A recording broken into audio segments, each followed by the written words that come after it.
my name is Moj, and in this session I will describe MT1 experiment part A. In all different experiments that you have during this course, you will study conversions of different form of the energy to each other. In this session, we will study conversions of mechanical energy to thermal energy. So why this one is important? Because you as engineers maybe want to calculate efficiency of the system. Imagine that that system has some mechanical movement. And it's completely possible that you have some form of the frictions in that system. That frictions can be because of conversion of mechanical energy to thermal energy. And when you want to calculate efficiency, you usually consider that thermal energy as the loss in your energy. I suggest you look at your performer. It has very good kind of the description about these concepts. There you will see that you have two different forms of mechanical energy. What we know about that, we have the potential energy and we have kinetic energy. The potential energy itself can be in the form of the elastic potential energy or gravitational potential energy. And when you apply non-conservative kind of the force like friction, you can convert the mechanical energy to thermal energy. You also have a series of the equations there.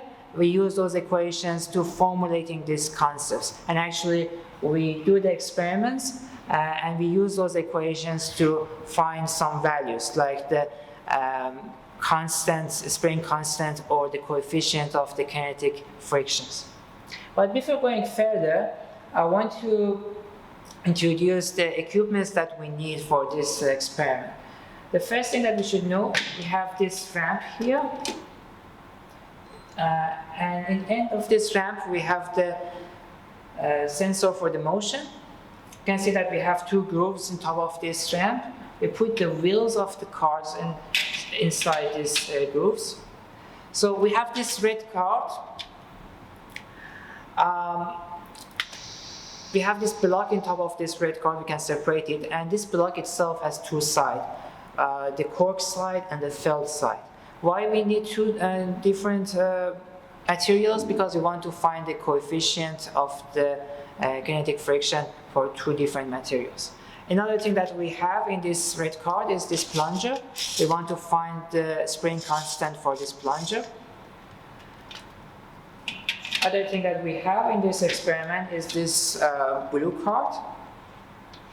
We have the rubber bumper in this side of the blue card. We usually put this rubber bumper toward the red card and opposite side to the sensor. And when you look at this blue card, you can see that we have a zero bottom here. We use this zero bottom to reset the force sensor. Okay, let's start the experiment. Okay, here we have the cart. You can see that the plunger is here. It's got the spring on it. Now the sticky tape is to actually try and keep a switch down so that the plunger doesn't stick like that. We don't want it to stick.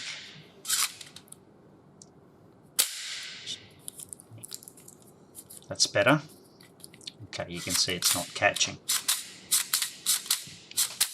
Okay, now the little cradle on the top is for the different surfaces we're going to test the friction of. We've got cork and felt.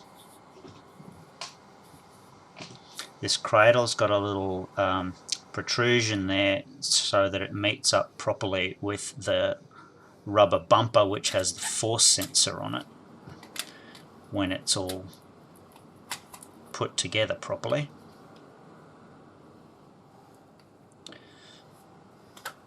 So we've got that sitting there like that. Just make sure that when there's nothing pressing against the bumper, that the force sensor reads 0. So we just press the 0 button.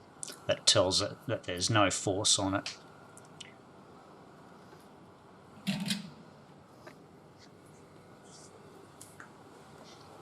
Okay, now we're going to turn on the meter to measure the force as we depress the spring. So notice we were measuring there as we depressed it and as we released it, and you might have heard a buzz just then, which is saying we're actually measuring the displacement of the blue cart while we're depressing it. And we're going to plot the force measured by the force sensor against the displacement of the blue cart while we're depressing the plunger. So let's just do that again. Measure the force on the vertical axis against the position of the cart on the horizontal axis, and you can see as the more you depress it, the more force you need. And you can see the top curve there is as we're depressing it, and the bottom curve there is as we're releasing it, and they're meant to be the same gradient. They're almost the same gradient, but actually the gradient of that graph is how we determine the spring constant of that spring. The gradient equals the spring constant of that spring, actually. Okay, so next we just make sure that the force sensor is zeroed again, and now we're going to measure the coefficient of kinetic friction of, that was the cork surface you can see there. So we turn it upside down and we're going to measure the velocity that we're pushing it at. We're trying to get a constant velocity, because if the velocity is constant, then the forces on the object balance, and if they're balanced, it means the force that the bumper is applying is the same as the kinetic friction force.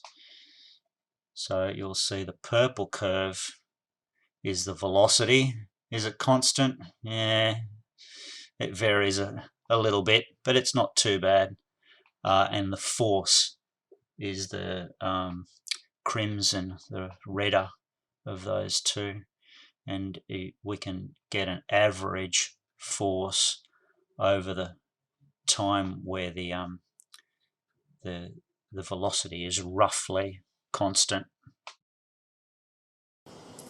Okay, so for the next bit, we make sure which surface we've got. Here we've got the carpet. Make sure that the switch is still down so that the spring is still springy. That's not working, there we go. Okay, that's fine. Now, we want it on the carpet surface, and we want to lift it up. We just want to roughly find an angle where it starts to slide around about there. So if we see how high that is and what that angle is, we take it down to about half of that angle,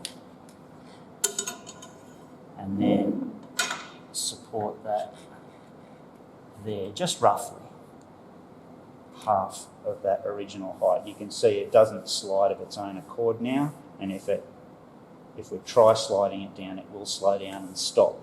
So what we're going to do is we're going to depress the spring up here fully. We'll just do a dry run before we take a measurement. Depress the spring fully and let it go, like that, and see how far it actually goes. So the first thing you would do is note the position of a fixed point on here. The closest point I can see here is just the edge of the carpet there, so I'm going to mark that off, that number from there. Now if we can start recording, there we go, and mark off that same point on the cart and where it finishes down here so that you can get this full distance. Now you also need to know what angle the cart is on, and you can read the angle from the angle indicator over here, because you will need that to work out the vertical height that the cart has actually dropped from where it started to where it finished. So that's what you need to actually calculate from the angle and the distance that it's travelled. The next thing you would do is to change to the other surface. In this case it's cork. Doesn't really want to go in. There we go. And again, you find that point where it just starts to slide spontaneously. You can see with the cork it's much steeper. There we go. So it's about that point. So about half of that height would be here. Just readjust the height.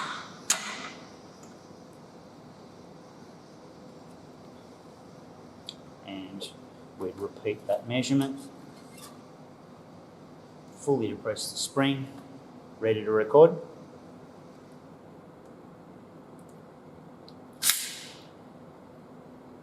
And again, we measure the length and the angle so that you can work out the vertical height that this has dropped. The potential energy at the beginning and the potential energy at the end will be slightly different. And you've used, so that's gravitational potential energy from where it's dropped, and there's also some elastic potential energy in the spring. You can track where the energy starts from and where the energy goes.